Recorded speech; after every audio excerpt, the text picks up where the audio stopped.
Location Park Glen 8, yeah man. Sound Mitchell. Oh, they want to do videos. One producer.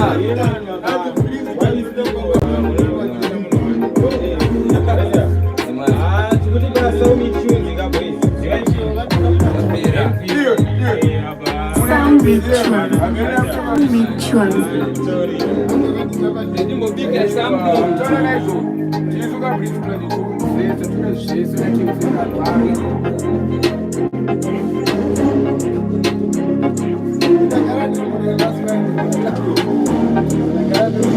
Sound Mitchell.